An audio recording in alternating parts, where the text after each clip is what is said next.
Welcome to the Well Said Podcast, the podcast for inspiring as well as aspiring authors and speakers. Now, here's your host, dynamic author and speaker, Cedric L. Threets.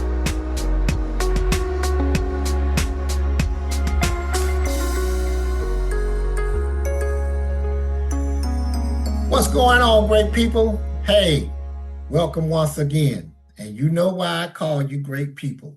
Because somebody's got to be great today. It might as well be you. Welcome once again to the Well Said Podcast, the podcast for inspiring as well as aspiring authors and speakers. I am your host, Cedric L. Threet, aka Cedric the Edutainer and Simple Cedric and all of that good stuff. This is the Well Said Podcast. Before we get started, you know what you got to do. You got to hit the like button. You got to hit that subscribe button. And you got to share this with everybody. You got to hit the notification bell so you'll know what's going on here at the Well Said Podcast. Today, I have another guest who has agreed to come on the podcast with me and share his story. His name is Mr. Robert Hall, and I am going to read this bio and tell you something about this gentleman who you're going to meet, because it's going to be great. Robert Earl Hall is a native of Saltillo, Mississippi. Did I say that right? That's correct. Absolutely. Okay. And a 1984 graduate of Saltillo High School. He earned an associate degree in criminal justice from Northeast Community College and is a graduate of both the Mississippi Law Enforcement Officers Training Academy and the FBI National Academy in Quantico, Virginia, a program affiliated with the University of Virginia's School of Continuing and Professional Studies. Robert worked his way through the ranks of the Tupelo Police Department from 1997 to 2009, and again from 2010 to 2011, culminating in his service as Deputy Chief of Police. He has also served the Community Development Foundation as Director of Community Development and Toyota Manufacturing as Director of Corporate Security and Fire. He is currently a financial advisor with Mass Mutual Capital Financial Group. Robert has dedicated many years to servicing others, both professionally and through active volunteerism. He has served on the boards of the Salvation Army, SAFE Incorporated, the Boys and Girls Club of America, and the Tupelo Neighborhood Partnership. He is also a program developer for Project Elect, which stands for Enthusiastic Leaders Engaging Changing Times. It's an initiative focused on recruiting community members to help address issues such as school dropouts, crime, and teen pregnancy. Robert played a key role in introducing community-oriented policing to the citizens of Tupelo and the Tupelo Police Department, and assisted in the development and implementation of the successful Weed and Seed program in the Haven Acres neighborhood. His community efforts also include helping to establish the Tupelo Police Athletic League. He is a recent attendee of the Gustav Stresemann Institute in Bonn, Germany, where he delivered a presentation on comparative U.S.-German community-oriented policing and its implications for civil society and race relations. Robert is also a certified ethics instructor and a graduate of both the CDF Community Leadership Institute and the Midwest Community Development Institute. He serves on the board of directors for the Create Foundation and the Boy Scouts of America, and is a licensed financial representative with a Series 6 and 63. In addition, he is the co-owner and partner of Journey Medical Training Center in Tupelo, Mississippi. A recipient of the Northeast Mississippi Trailblazer Award, Robert is also a Master Mason. In May of 2025, he published his autobiography, Badge Unbroken. He and his wife of 34 years, Melissa, are the proud parents of 3 children, Robert Terrell, Brandon, and Marissa. They are members of Mud Creek Missionary Baptist Church, where Robert serves as deacon and minister of music. Ladies and gentlemen, you heard that bio. I would like to introduce you to this very talented and busy man, Mr. Robert Hall. How you doing, man? Man, that's well said. I'm wondering who you were talking about reading that bio. I said, wow. Man, those are some serious accolades, man. Congratulations on all your accomplishments. Thank you. Thank you. I'm humbled to hear that from such a man of character like you are. So I appreciate that. Well, thank you, man. Thank you. I appreciate you coming on the Well Said podcast. I know you're busy with all of the stuff that you're doing, so I appreciate you taking time out of your busy schedule to talk with me today. Now, you have a book called Badge Unbroken. Tell us about this book called Badge Unbroken. Well, as you know, when you talk about books and the title, it needs to be something that stands out and kind of grab what the person's going to read. Yeah. So one of the reasons that I named the book Badge Unbroken, is serving as the first black deputy police chief in a 78% white police department. You reach a lot of challenges. And so not only professional, but personal. Yeah. And so a lot of those challenges and the curveball that life throws at you, we tend to say that we are broken. All right. I have a problem with people saying that they're broken and been told that they're broken, especially after they've been connected to the blood of Christ, because he's already shared his blood for us. Right. And so I believe, with the title of the book being unbroken, is that we can be stretched, we can be pulled, we can be hit up on, beaten, but they can never break you because you're part of the Almighty. Oh, wow. And so that's why I called it Badge Unbroken. So it is a book, featured on, it's nonfiction, featured on the life of the first African American police chief in Tupelo, Mississippi, and the trials and the triumphs and the challenges that he went through trying to do his job, but also protect his African American community from the brutality of some of our white police officers, just to be blunt with it, what was going on out there. So that's what the book Badge Unbroken is about. Okay. So it's a nonfiction book and it's real. It's real. It is real. As you get into this book, you will see that, being the first really sometimes is not as comfortable as people say. Right. We read a lot of Black history and we read a lot of things about, our people being the first to do something. Yeah. But a lot of time the being the first is a sacrifice. Yeah. There's actually pain that we go through, but we know that we have to go through something in order to be successful. In other words, if I was to hand you success and you didn't have to work for it, you didn't go through anything, it wouldn't mean much to you. Yeah.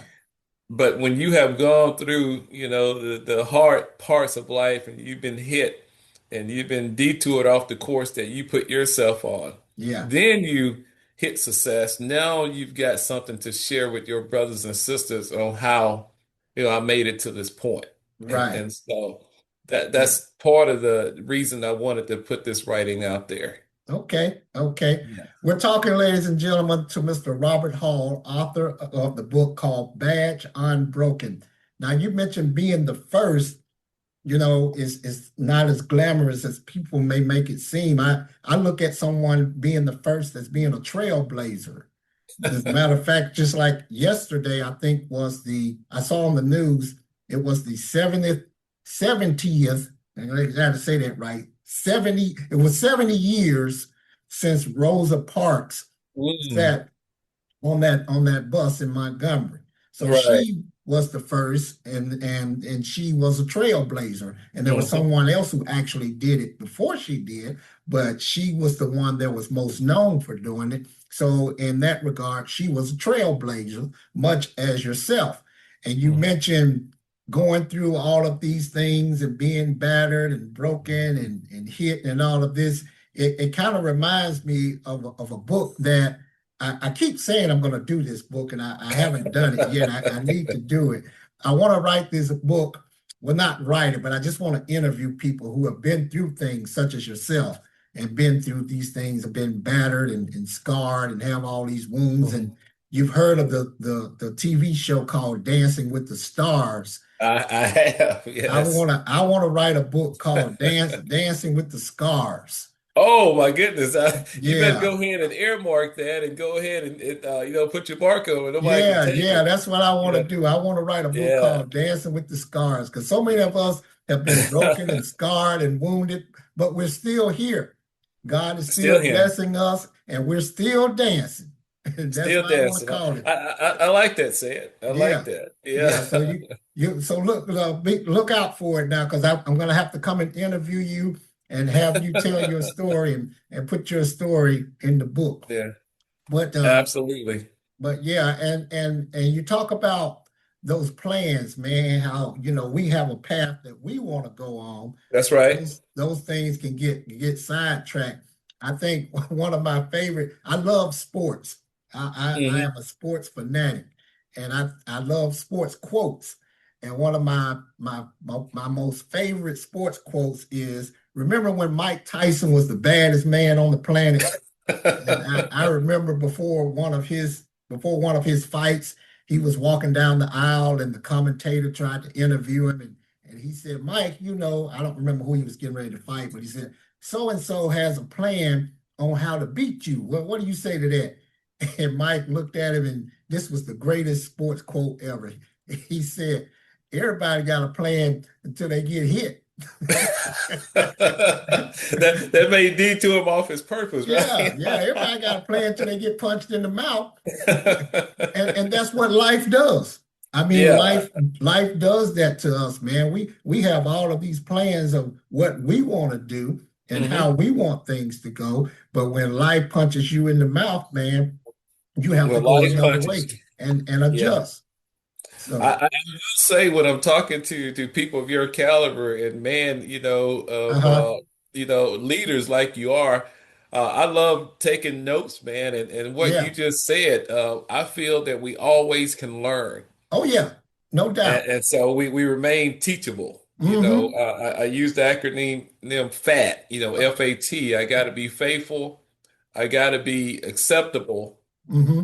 and available, but I also got to be teachable. In other words, I Okay. got to be fat. And Yeah. so you just taught me something right there. I love that leadership term. Yes. Yeah, that's what we have to do, man, because the moment we stop learning is when we die. Exactly. I believe that we should all two things we should always do. We should always learn something. We should always keep learning and always keep hoping. The moment we Hmm. stop learning, the moment we stop hoping, then we just die. We just die. I'm talking today, ladies and gentlemen, to Mr. Robert Hall, author of the book called The Badge Unbroken. Now, you told me earlier in one of our earlier conversations that you have a very interesting or somewhat famous co-writer of this book. Tell us about that. So yeah, what's interesting about this book is my co-writer. I'm mid 50s, late 50s now. Black man. My Mhm. co-writer is a white female in her mid 80s. Wow.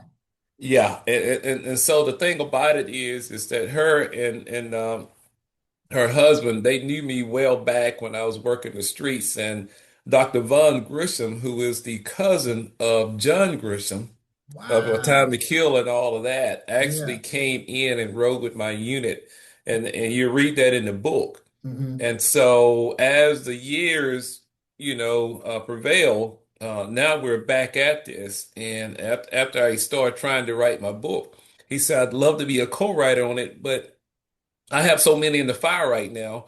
He Mhm. said, but my wife, is a great writer. Sandy Von Grissom is a great writer, and so we kind of connected Yeah. on that, and it really just gave the book maybe the lift that it had. Hmm. It really went diverse.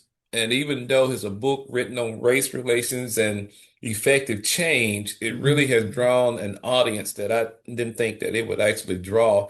It has Okay. drawn an audience of probably 70% of whites right now, Okay. from 50 and up that has purchased the book and Yeah. have sold out, two signings on it. And so that was Wow. very, very interesting. Yeah, that is awesome, man. Congratulations. Yeah, thank you. So I give accolades to Dr. Vaughn and Sandy Grissom for their help in this. That's great. That's great. And that's a testament to timing. You know, Absolutely. being in the right place, the right time, and not being afraid to toot your own horn because you had to Hmm. tell them about what you were doing.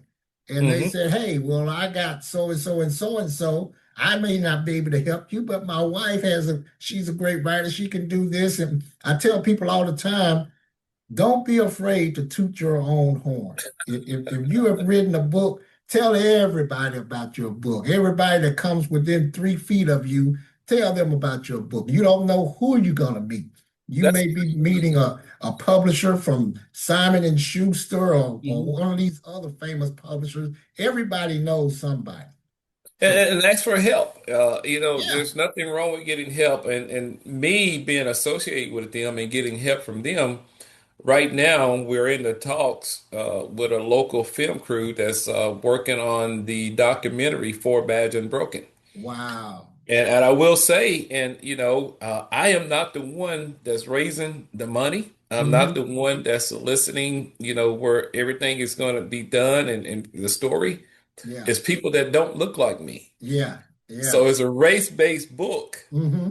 of a black man having to come through all of this. Yeah. But now look how God has turned it around. And you got, predominantly whites actually pushing to get it into the hands of more of our citizens and the population and to tell the story, on the screen. Wow. And so that's how things can actually take off and change. Yeah, yeah, you never Yeah. know. You never know. Ladies and Yes, gentlemen, if sir. you're just joining us, I am talking today with Robert Hall, the author of the book Badge Unbroken. Now, Robert, you also mentioned, and I read in the bio that you were in Germany speaking at an event. Tell us about that. How did that go? Yeah, actually, yeah, I'm part of a study abroad group when you're dealing with American police and society versus German police and society and the differences within that. And Hmm. so I was asked to be on this study group and actually present, my side of what community-oriented policing looked like in America Hmm. to Germans. Okay. Now, granted, you have what we call here community-oriented policing, and you always have some cities where police officers are trying to work with the community. Right. If you look at Germany, it's the opposite. The Hmm. police and the community do not coordinate anything unless Really? it's got something to do with enforcing the law. Wow. Yeah, there's no police officers inside of a restaurant eating or, at community gatherings, Hmm. or will even take a cup of coffee from a citizen. It's just not the way it is. Wow.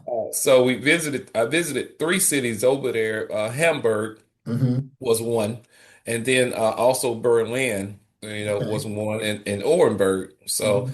but and in these cities, they didn't really understand why they was having some of the race problems that they're having. They have no relationships. Mm. They have the relationships are terrible when it comes to police and community. And so, studying that. And looking at America, we are not as bad as we think we are. But on the flip side of it, the study also shows that you have a lot of police departments here that's pretending to do community-oriented policing. Okay. and they're really not doing it. And the Hmm. people that suffered on that is the African American or your impoverished communities or Hmm. your Hispanic community. Yeah. And so that is something that in our predominantly black states, cities, and towns and counties, that the community has got to educate themselves on the role of the police officer. Yeah. I mean, we're paying the taxes and the salary and all of that, and we deserve everything that the people across town get. Hmm. But we tend to get lax and not understand what's going on and don't educate ourselves. So when something happened between community and the police, usually we jump the gun and don't get the facts. And then we actually probably ruin the outcome. Ah, So we need to educate ourselves on it, really what's going on before we have an incident. okay. And so that's in a lot of my speakings and gatherings. I really want to, I talk to the churches about this. A lot of our black pastors and Hmm. our community leaders, NAACP, you name it, Hmm. they need to understand this before something happens. Okay. And that's where they get us. Uh, we jump out, just say shooting, white officer versus black male. And I want to be very candid with this. Right.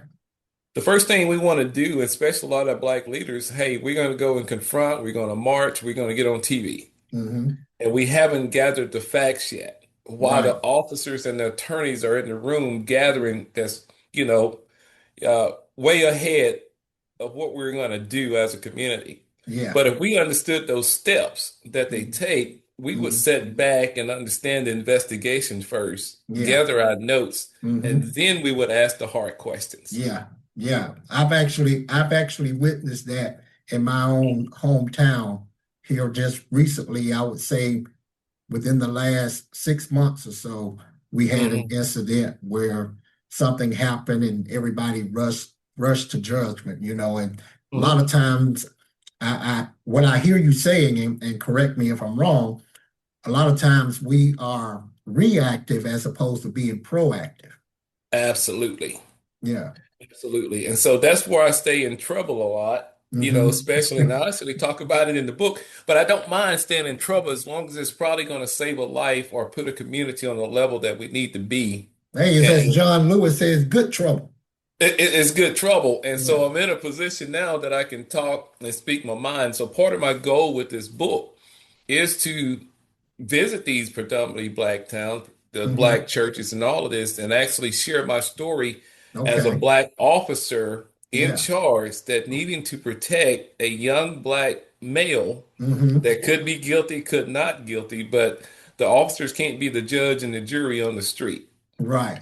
So this is what happens when you stick your neck out, even as a supervising officer, to protect a kid on the street, is Hmm. that the powers that be inside your department and your council people and the politics get involved and come back and they retaliate. And Hmm. that's why a lot of officers and a lot of black officers Hmm.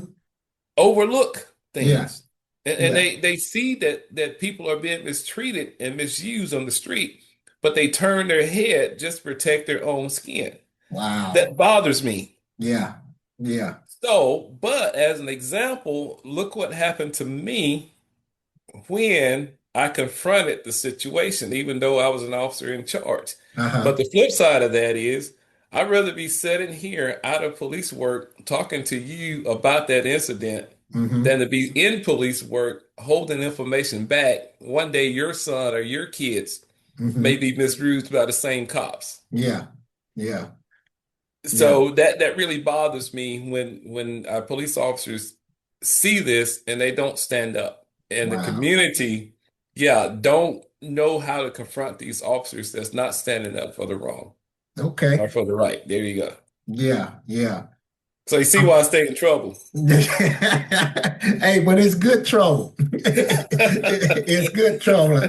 I'm talking once again, ladies and gentlemen, to Mr. Robert Hall, author of the book Badge Unbroken. Now, man, you mentioned this good trouble. You actually, so to speak, you stood up against the establishment. Is is that Absolutely. is that what happened? Absolutely. You know, being the deputy chief, I didn't want to sit back knowing that we getting complaints on Hmm. officers on the street that's mistreating our people Yeah. or mistreating anybody. Hmm. So, I could have sat back in my cruiser in my office, you know, carrying the rank of deputy chief or whatever and lived a good life, so to Yeah. speak, or so whatever. But, I wanted to implement, one of the things was internal affairs to Mm. start looking at these complaints and why we're getting these complaints. One of the things that really pushed me over where I said we got to stand up is that I had a white officer that was putting his dog on suspects, Mm. black males, uh, and their handcuffs. Wow. One incident he did that, the black male was handcuffed and the dog actually chewed up his groin area. Mm. Okay. Now, I wasn't allowed to terminate that officer. Wow. Okay. And that officer stayed on the street for years later Man.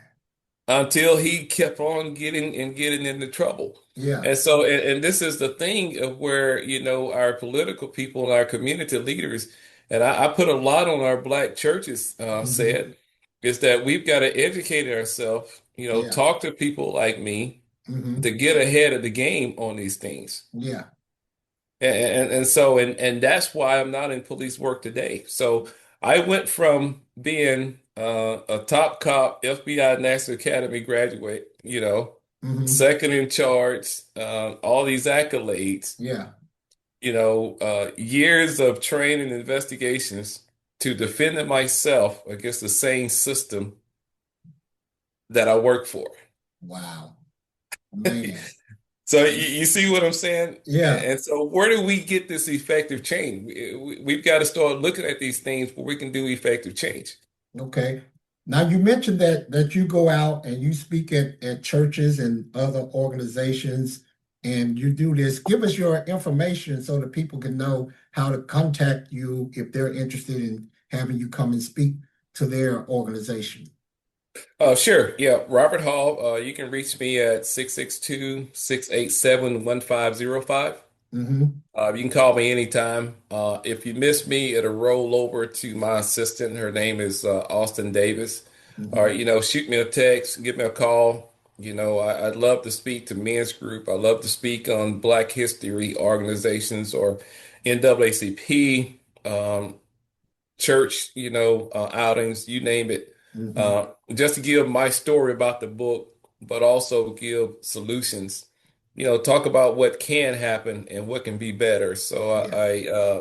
I'm starting my presentation of doing that. Matter of fact, I'll be traveling in January out to Cali and a few Mhm. other areas. Okay. The thing about it is that uh, I know that there's a lot of issues going on that need people like me to kind of shed the light. Yeah. But why should I have to go out to California when I need to stay around here to Okay. talk to my own people? So, I understand. I understand. I get it. I yeah, know so exactly what so you're yeah, talking about. please give me a ring. We'll help Yeah. all we can. Yeah. Yeah. Do you have a website?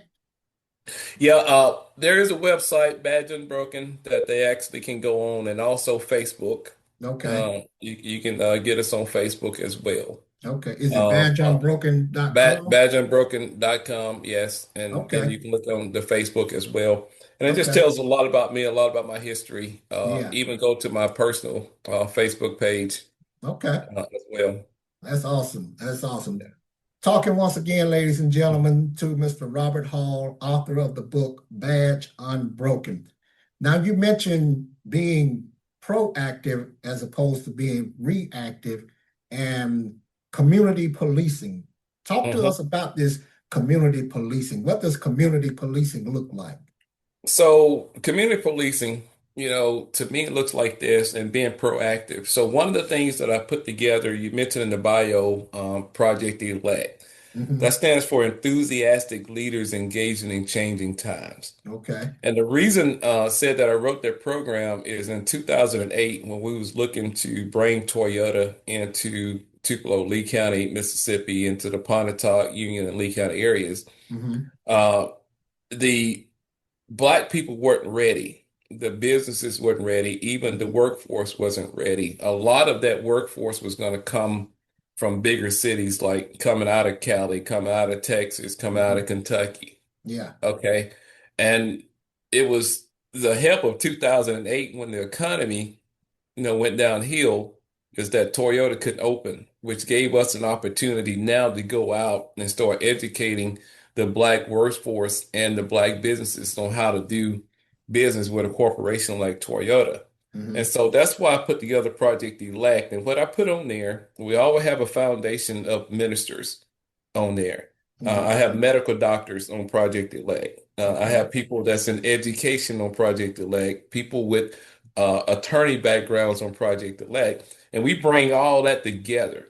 So anything that happens in our city or our county, we've got an expert right here on our team Okay. that can shed the light. Yeah. Now, getting into community-oriented policing is that we pay taxes, we buy these cruisers, we put all this money into the uniforms, all this stuff that they're buying. Hmm. But then you may see an officer every blue moon.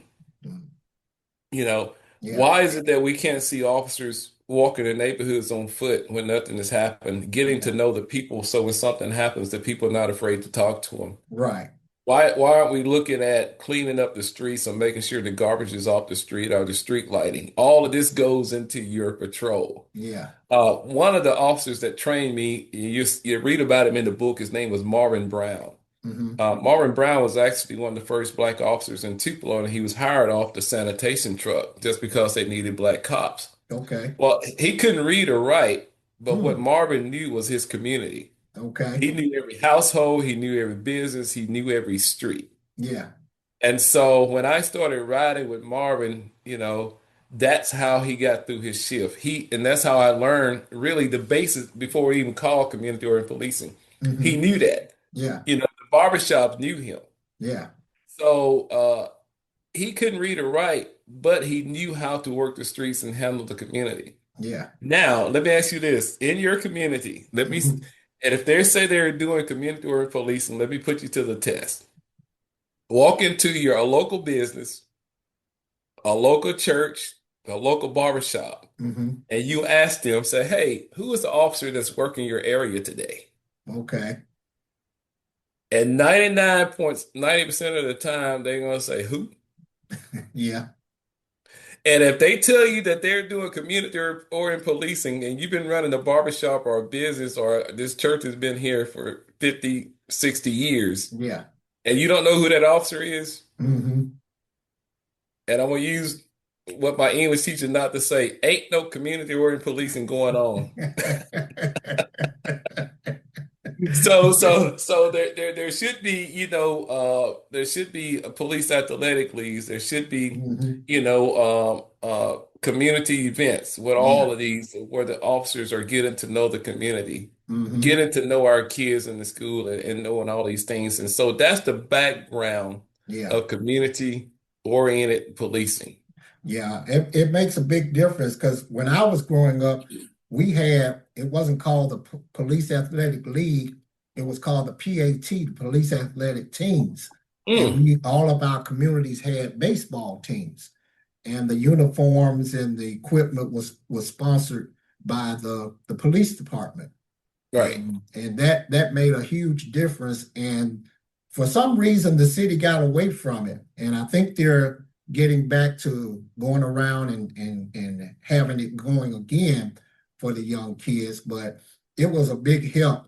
I know it helped me when I was growing up because I love playing baseball and it gave me something to do during the summer. So Mhm. you're absolutely right. Talking once again, ladies and gentlemen, to Robert Hall, the author of Badge Unbroken. Now, in Germany, do they walk around with the little hats on and the billy clubs and all that stuff? Because I was in the Air Force and I spent 2 years in England, and those officers that we saw in England, we called them bobbies, I think is what they were called. Mhm.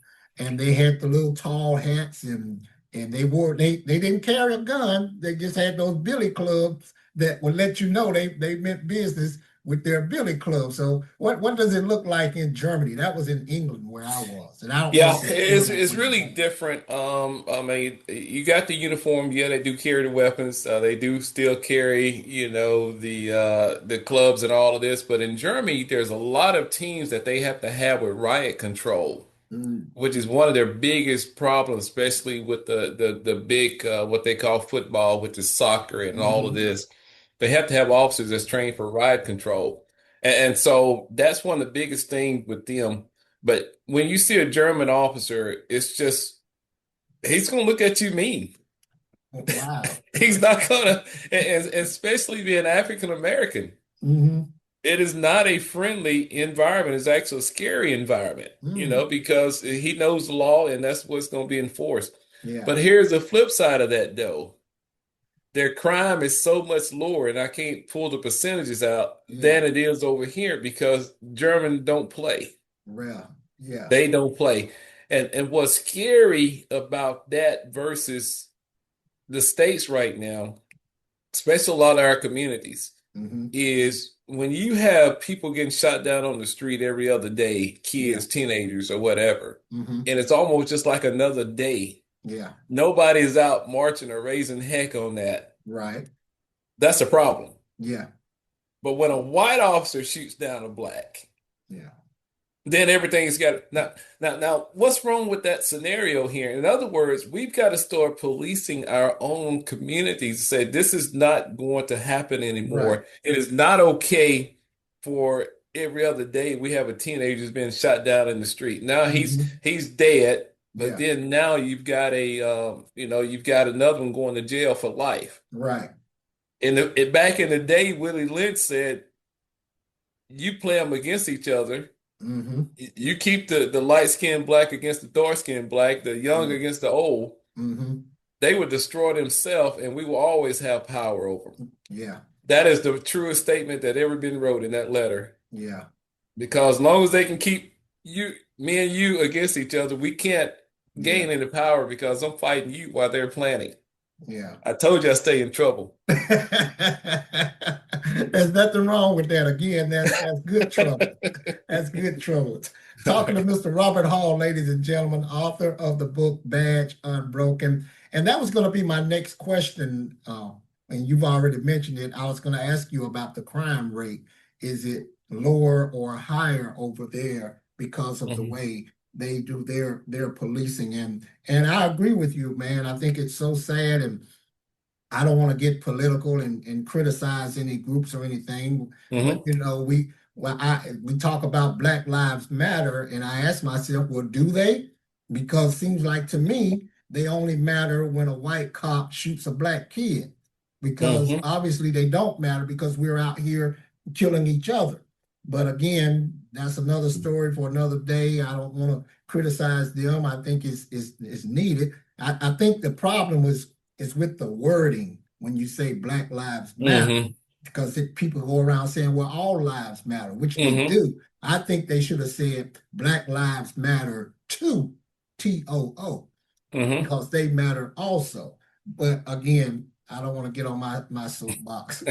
But now, talk a little bit more about the book. Now, is this your first book? This is actually my first book. Took a little bit over almost 4 years to write it. Okay. We wrote through COVID and a few other things, and it's takes a little bit more than than police work. It goes beyond that. It hmm goes into life, and I have when I do my talks, I talk about that. This book talks about faith, hope, hmm love, and Yeah. purpose. Okay. So my badge in my challenge in life may have been dealing with police work and carrying a police badge. Okay. Somebody else's badge may be, battling cancer, battling the loss of loved ones, hmm loss of a job. Yeah. All these things that comprehends us, that could be somebody else's badge that they're actually dealing with. So I wanted Okay. this book to actually correlate more than just police work, and that's why I talk about sometimes we have to be detoured with bad things happening in our life Yeah. into our purpose. Yeah. And the reason I say detoured into our purpose, I look at when it was prophesied in the Old Testament that Christ would be born in the city of Bethlehem, right? Mm-hmm. So, but when it got close to his birth, Joseph and Mary weren't in Bethlehem. They had to go there because they've been taxed by this King Caesar, I believe. Mm-hmm. And so, in other words, when we're driving down the road and we've got the way that we're going, and we see a detour sign, I ain't seen nobody yet saying, "Man, wow, a detour sign." We hate it. Yeah. But sometimes when we take that detour and we have to take it, we get to where we need to go. Yeah. But it may be a bridge out down the road, the reason we detoured. Right. And so when we come up with our plan, like in Jeremiah 29:11, he already has a plan for us. Mm-hmm. And so he didn't say that I may have a plan. Right. He said, "For I know the plans that I have for you," said. Mm-hmm. So, in other words, sometimes we have to be detoured on what Robert or said wants in order to get to where he needs us to go. Yeah. And that's what I want to, share in this book. Mm-hmm. There's going to be some hard times in life. Yeah. There's going to be some times when you don't want to see the next day. You don't want to see the sun shine. Mm-hmm. Sometimes when you question God. Yeah. And he and I have had some fights, but he didn't care what I thought, and so we have to go through this so to share someone else. If you have never changed a tire set and did what you did, could you tell me? Nothing. Right. I want to see that scar that you got. Yeah. I want to see a war scar. Yeah. And I can see that you probably got a few you can talk about. Mm-hmm. Now you can direct me in the right way. Right. That's what it's all about. Mm-hmm. That's what it's all about. That's what it's all about, man. That is awesome. That's awesome. I'm talking once again, ladies and gentlemen. My guest today is Mr. Robert Hall, author of the book Badge Unbroken. Now, did you go through a traditional publisher or did you self-publish it? So, good question. Went through a publisher, went through Nautilus Publishing. But Nautilus, it wasn't easy to go through them. I knew from research that Nautilus has never published a Black author. Wow. Wow.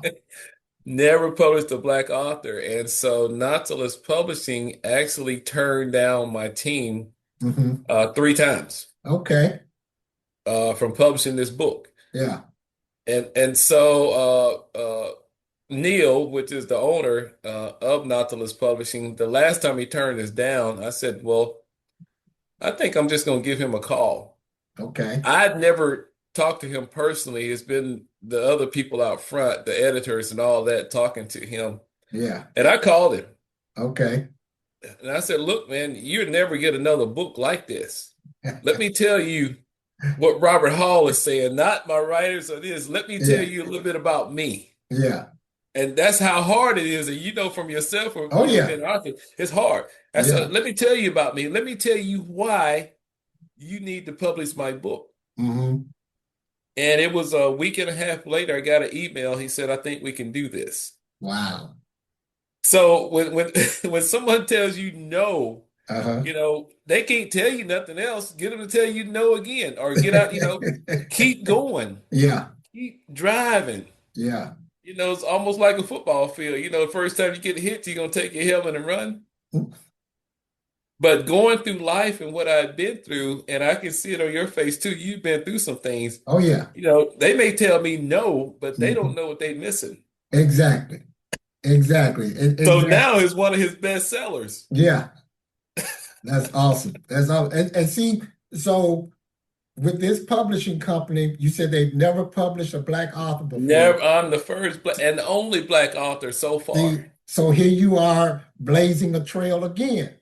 I ain't think about that. Yeah, being that trailblazer that we talked about. And I always say, don't be afraid to ask people stuff, man, because my motto is there's only one of two things they could tell me, and neither one will hurt my feelings.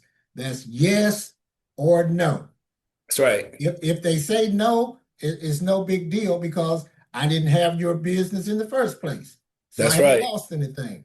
But if they say yes, look how much I've gained simply by asking. So Absolutely. never be afraid to ask, never be afraid to toot your own horn. And that's a testament to your perseverance. What you Mm. did was you persevered. Okay, you said no one time. I'm coming back. You said no again. Okay, I'm coming back.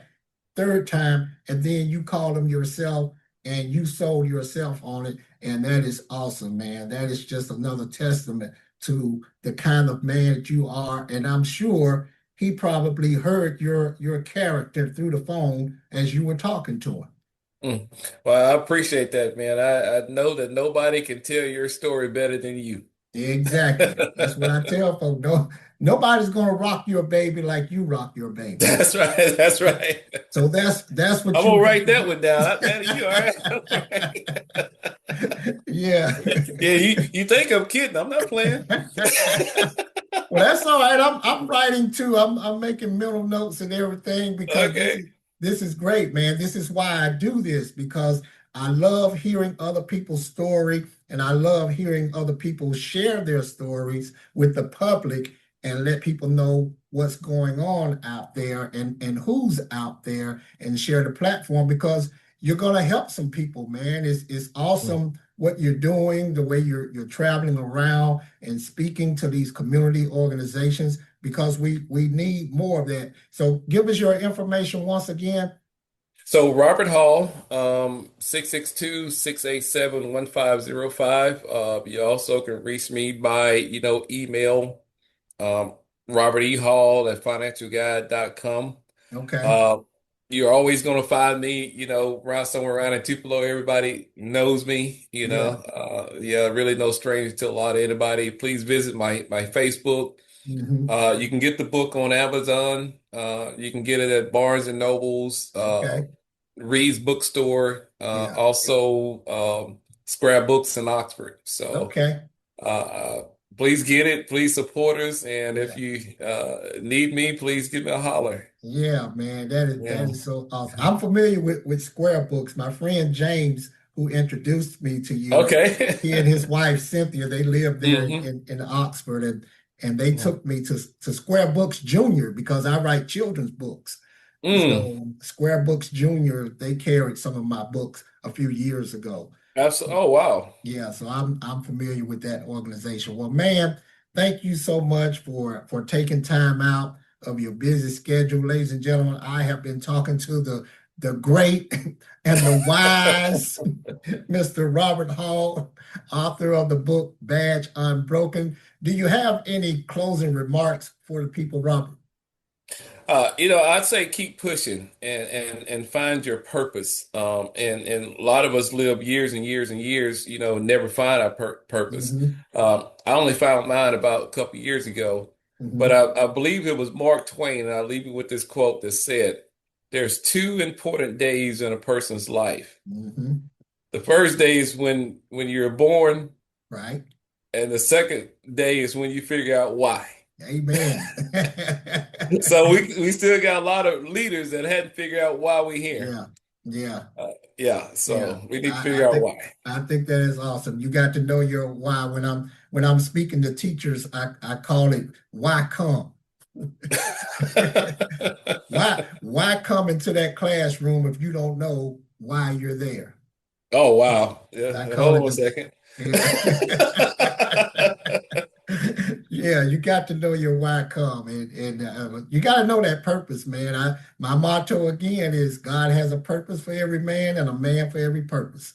That's right. He's put all of us here to do something, man. And what you're doing is so awesome. And I just appreciate you for coming on again, taking time out of your busy schedule and sharing your story with us. And I'm gonna put the information out there so people can get in touch with you, man, if they want you. So you travel all over. I know you've been to Germany, so it ain't a problem for you to come one state over or two states over Yeah, or no, anything no like that. problem at all. And I So, love to get deep in the grassroots community, yeah. especially I love our Black churches. I Mm-hmm. love our Black communities. Mm-hmm. I love speaking on Black history programs, Yeah. so on. Please give us a holler. I Yeah. think we can share a word with you. Okay, man. Well, I All appreciate right. it. Well, once again, ladies and gentlemen, there you have it. Another great episode of the Well Said podcast. And everything Robert said was well said. Well said. I like that motto. Okay. It was well said. So you know what you got to do. You got to hit the like button. You got to hit the subscribe. You got to share it. You got to hit the notification bell. You got to do all of that stuff. But most importantly, you got to keep being great. Why? Because somebody's got to be great today. It might as well be you. Take care. Thank you. Thanks for listening to the Well Said podcast. Tune in next time for another exciting and informative edition. If you need help on how to become an author or speaker, contact Cedric at cedric3.com. And thanks again for listening to the Well Said podcast.